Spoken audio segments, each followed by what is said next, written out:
spun worn, you know. Because I'm trying to relate the oil analysis to what we see. It's not as bad as a BMW. Like if your 5 Series might be worse than this. Yeah, it might be. But that's definitely copper there. Yep. Yeah, they're worn. So far, everyone we've seen out of the boat only takes 2 off, but they got some wear on them. Okay. And that's the lower one, which supposedly gets less slamming and banging. Yeah. There's a little copper on that edge. Yep. Okay. Now the question is, once the copper starts getting eaten up, what's the next thing that gets eaten up? Is there something else beyond the copper? No, not really. I mean, once you're at the copper, you're pretty thin. Okay. But you can kind of see it how it's layered, and that copper is soft. So once you're there, you're doing it. You're doing it. Okay. And yet it is interesting. I've seen guys who have 300,000-400,000 miles on these things. I don't know what that means, but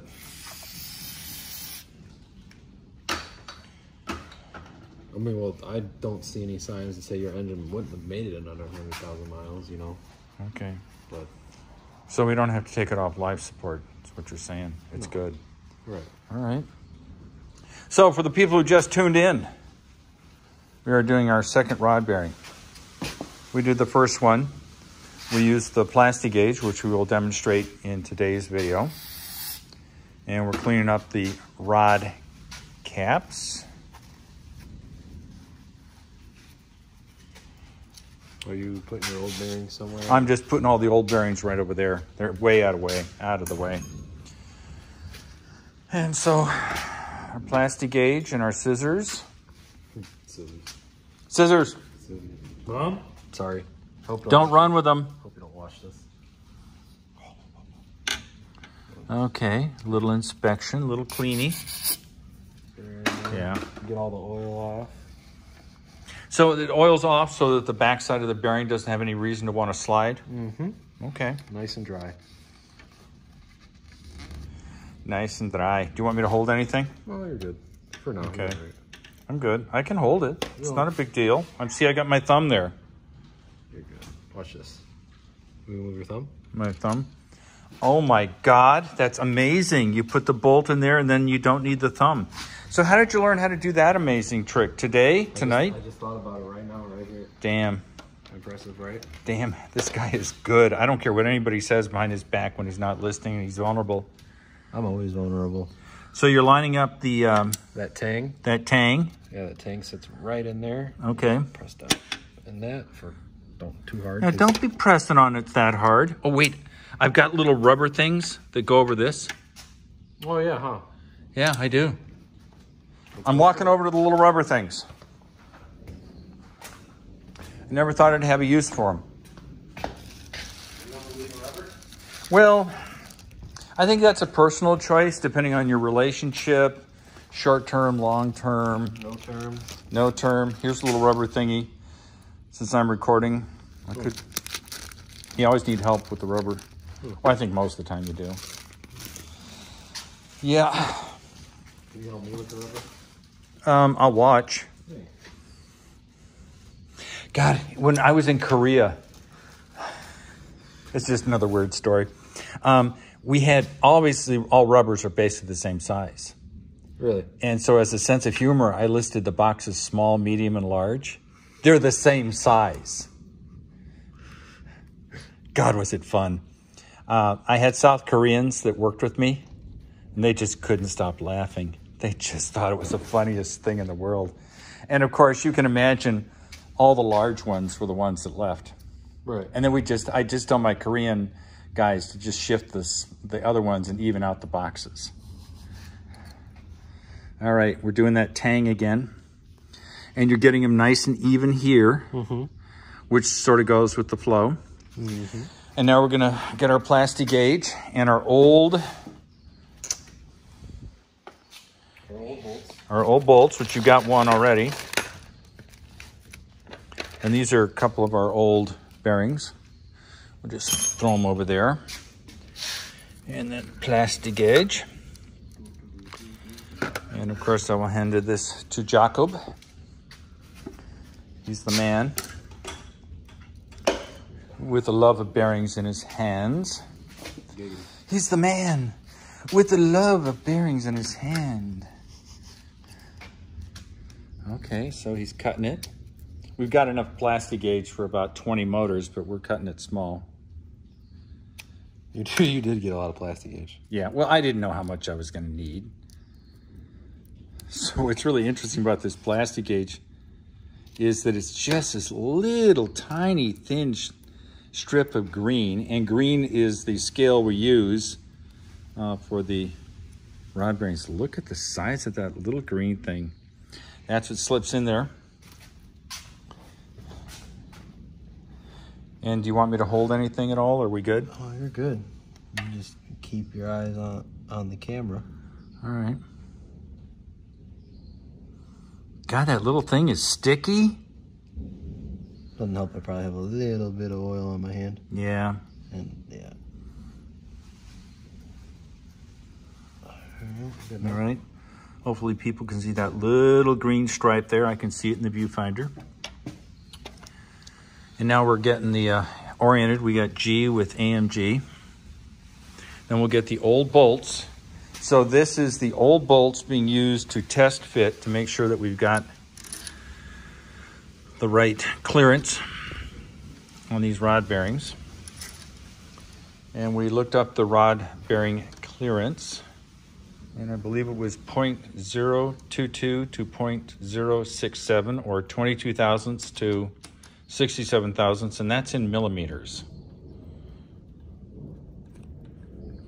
Yeah. And of course we have the finest torque wrench in the world. We have Mr. Snappy. Old tech angle. Is that what it's called, tech angle? Yeah, tech angle, blah, blah, blah. Man, and these things are pricey, eh? Yeah, I think this one's like 500 bucks, something like that. But you know what, given how important torque is, it is. They're great to have. yeah.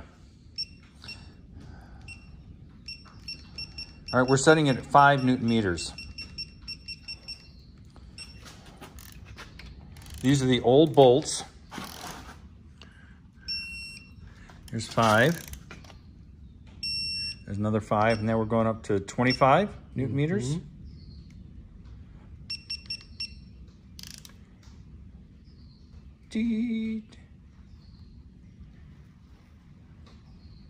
God, that's a long way. Long stroke.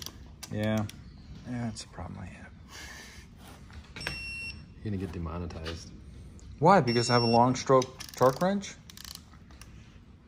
Just the shit we say sometimes, that's all. No, compared to some videos, we don't say anything that's even slightly inflammatory. So we're loosening them. And you're saying there's no need to have my hand in the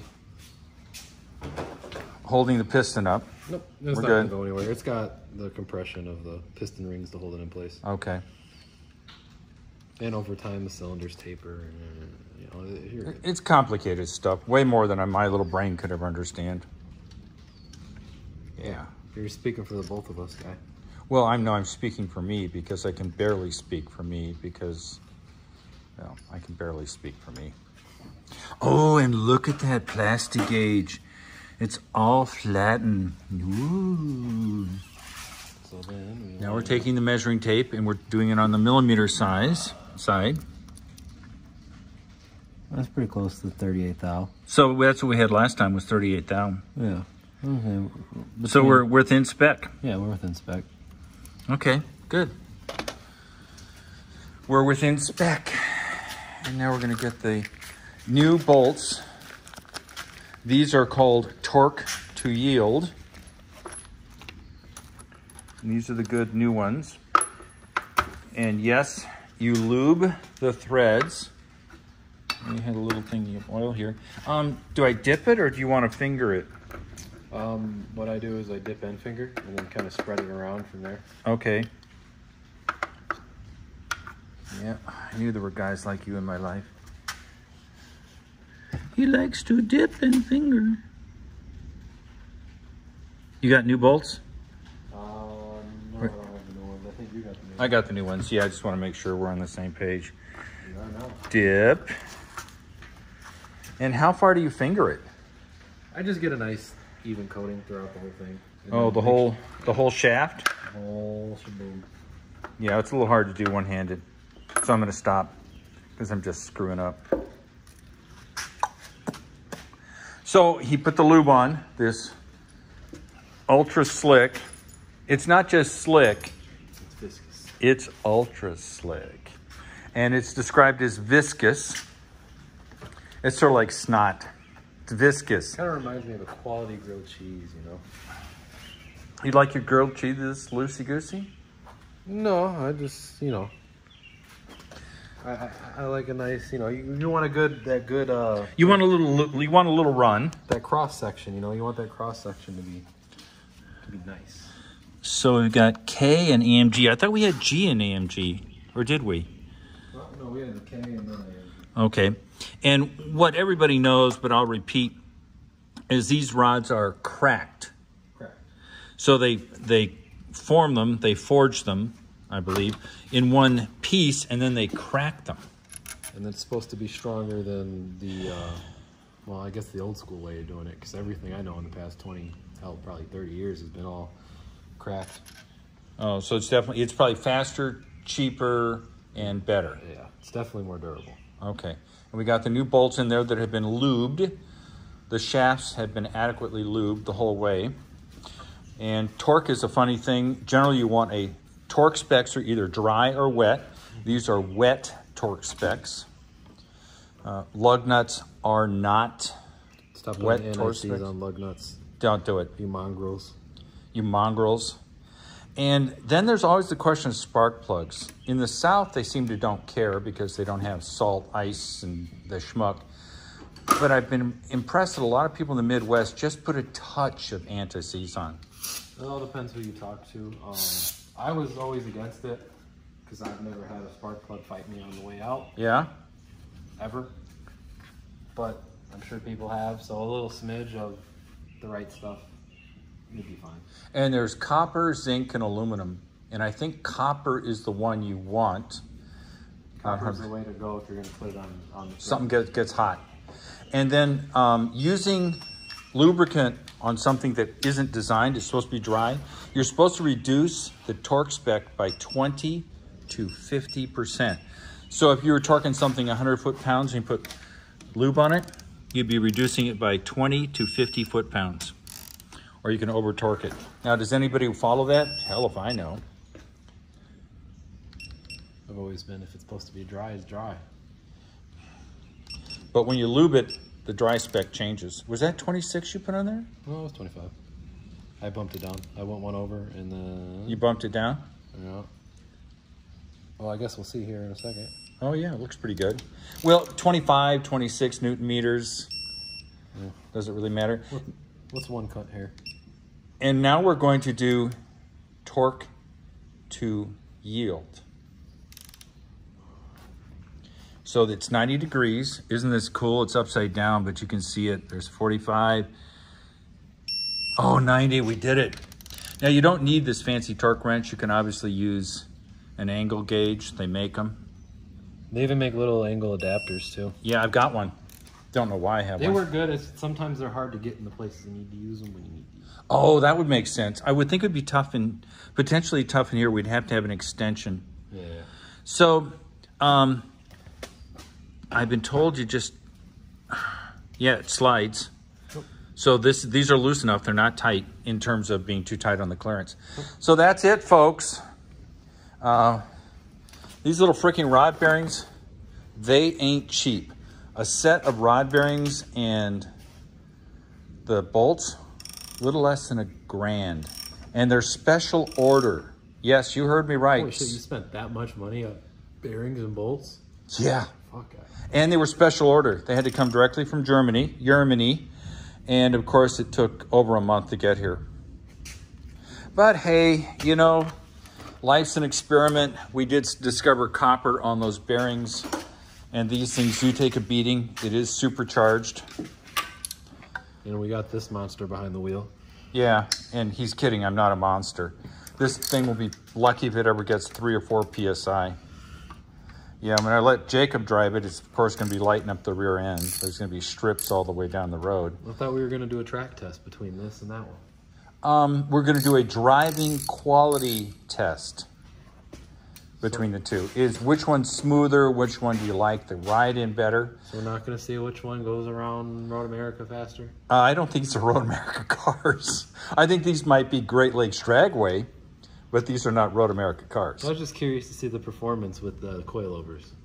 That would be interesting. And no sway bars. Yeah, with no sway bars. Well, cornering it'll be shit. Oh yeah, but do they ever corner good? Ever? They're not designed to corner. They're German. They're Mercedes. Yeah. Big body Mercedes. All right, folks. So we've loosened the rod cap. This one looks significant. Oh, that's why, because the bearing came off.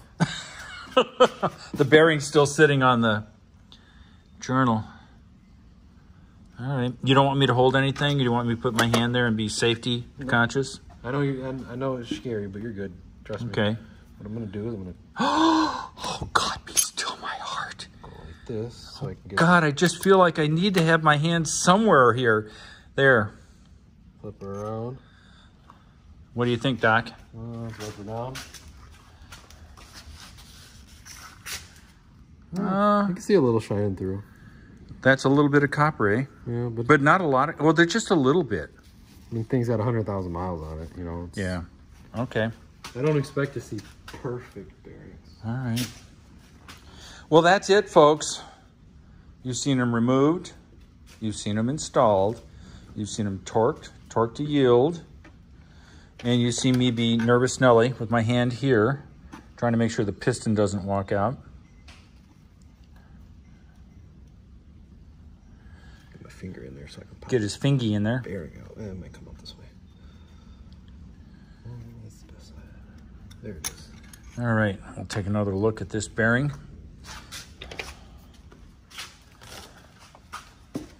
Ooh, I would say that looks more coppery. Yes, it does. Oh, wow. Which goes with the idea that the upper bearing takes more abuse. Mm-hmm. So, of course, the question is... Get all that combustion. It's slamming it down. The crank comes up. It's pushing it up. At least that makes sense to me. Yeah. All right, guys. Well, I hope you enjoyed this journey. I know I enjoyed it. See you later. Bye.